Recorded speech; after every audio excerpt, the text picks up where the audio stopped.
Good morning, all my wonderful friends, on this beautiful first day of the week, the day of the Lord, the day of resurrection, the day of life, the day of victory, the day of the glory of God revealed in human form when Jesus Christ died and rose again on the third day. That was the day. And it's so wonderful to know that Jesus is risen, and because he's risen, we're alive. But as I'm learning to know him, as I'm experiencing his life and his grace and his mercy and his goodness and his kindness in my walk, because when you walk with God, he shows you new things every day, because the Bible says the mercies of God is new every day. And so the wonder is this morning that we have this wonderful privilege of opening his word, because what he says in his word is that God loves us, God cares for us, and that God is with us, right?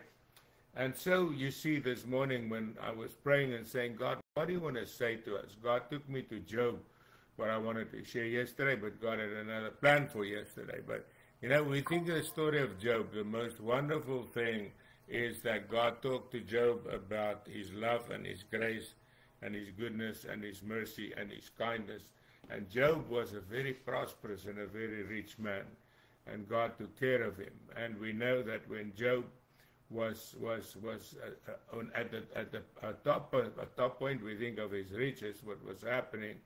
Job was having a wonderful time in the Lord, and what was happening, he was just comfortable, But Job was a holy man. He prayed for his kids when they had a party, in case they should sin.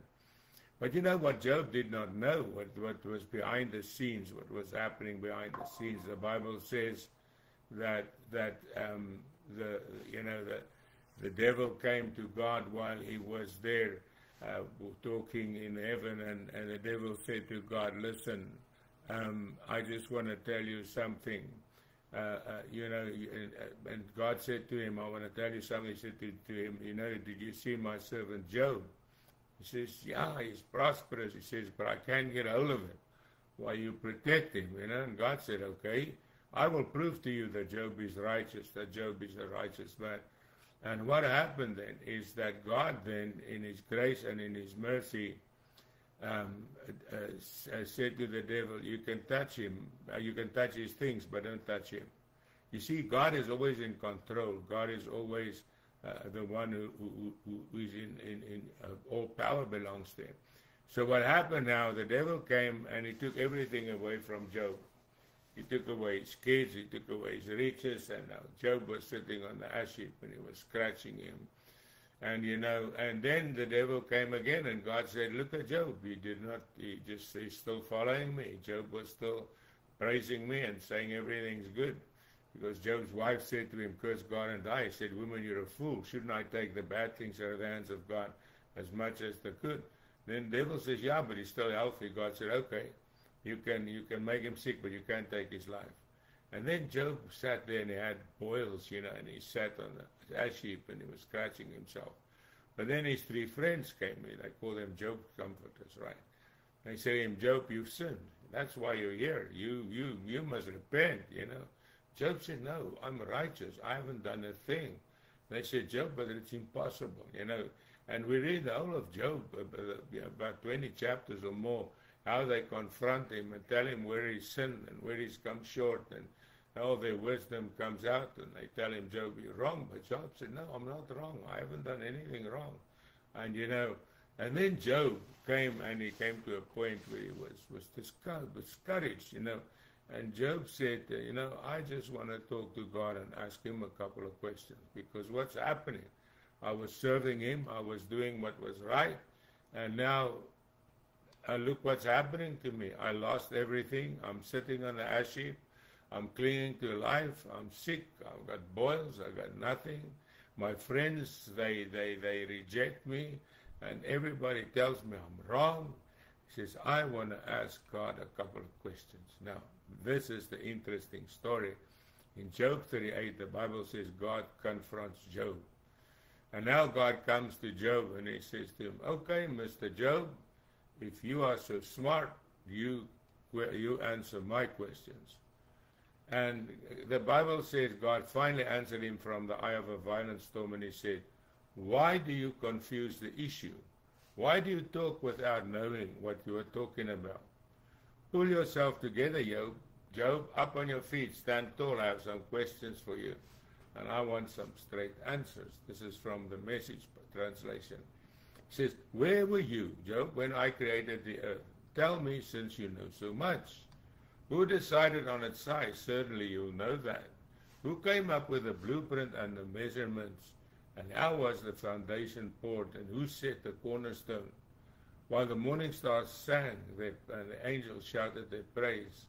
And who took charge of the ocean when it gushed forth like a baby from the womb? It was me. I wrapped it in soft clouds and tucked it safely at night. I made a playpen for it, a strong playpen so it couldn't run loose. And said, there, this is your place. Your wild tantrums are confined to this place. In other words, God just ordered the borders of the sea. The sea cannot run wider than the shores, right? And he says, and have you ever ordered the morning to get up and told dawn go to work? So you could seize the earth like a blanket and set out the wicked like cockroaches. As the sun brings everything to light, and brings out all the colors and shapes. The cover of darkness is snatched from the wicked. They caught in their very act. Have you ever gotten to the true bottom of things? Explored the labyrinth caves of the deep ocean? Do you know the first thing about death? Do you have one clue regarding death's dark mysteries? And do you have any idea how large the earth is? Speak up if you have any beginning of an answer. Do you know where the light comes from and where the darkness lives? Now, God goes on, you must go and read it. It's quite interesting. But then Job realized something, that he was out of his league. He was out of his depth. That God functions on a different level than our natural cognizant thinking. God was functioning in a spiritual realm. And we know that then what happened, as we read a bit further, that Job came and he repented, and he said to God, listen, God, I know I spoke out of turn. I know I've sinned. Forgive me. I was wrong, but I'll tell you what. I will submit to you, and I will answer the questions because I don't know. You know them. You know the answers. I will submit to you, and you please answer me. Now we find that Job suddenly realized, this is more than he thought it was, that God was involved in this. And, that's something that we've got to understand, that sometimes things happen in our lives that we cannot explain, but we don't know what's going on in the heavenly realms. We don't know what God is thinking and what God's doing, like Job didn't know, So now we find that Job repented. But now there's an interesting story. His three friends come to God and they want to pray. And God said, I want to listen to you. Go to Job. Let him pray for you. Because you didn't talk right about me as he did. He never blamed me. All he wanted to know what was happening. He says, but he never said, I did anything wrong. You said it was he did wrong. And then they went to Job. Now, can you think of these three guys in their fancy clothes? They come there. They were rich people. And they came to Job on the ash heap and said, Job, pray for us. And the Bible says when Job prayed for them, everything changed. He was healed immediately. And he was given back twice than he had before. He had twice more than he had in the beginning. His wives was given back to him, and his children, they say his daughters was the most beautiful in the land. And Job, the end of Job was more blessed than the beginning. And you see, that is what God has for each one of us.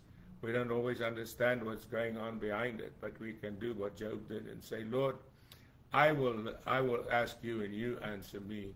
I will submit to your will, although I don't understand it. I will walk in your ways, even if I don't know where I'm going.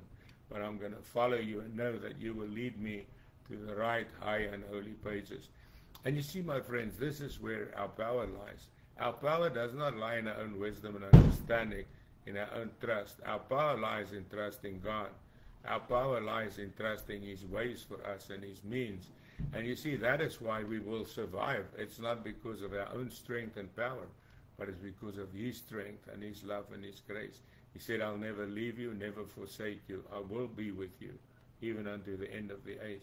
And if it happens like Job happens, like I've been diagnosed with cancer once, I broke both my hips, I had 2 hip replacements, and, I had a lot of issues, as anybody has, and, but I don't understand, but I know that God has got a plan, and through all of this, something good is going to happen, because God is my God, He's my Father, He's my everything. And Father, I thank you this morning that in spite of circumstances, we can trust you. In spite of the situation around us, we can trust you, God.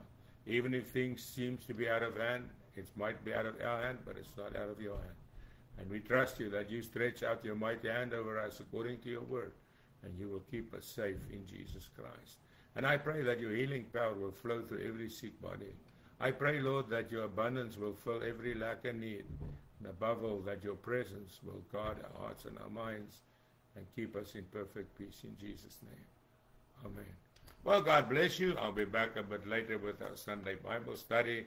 So be blessed and know that behind the heavens are the forces for our good. In the heaven of God, God is taking care of us. Amen.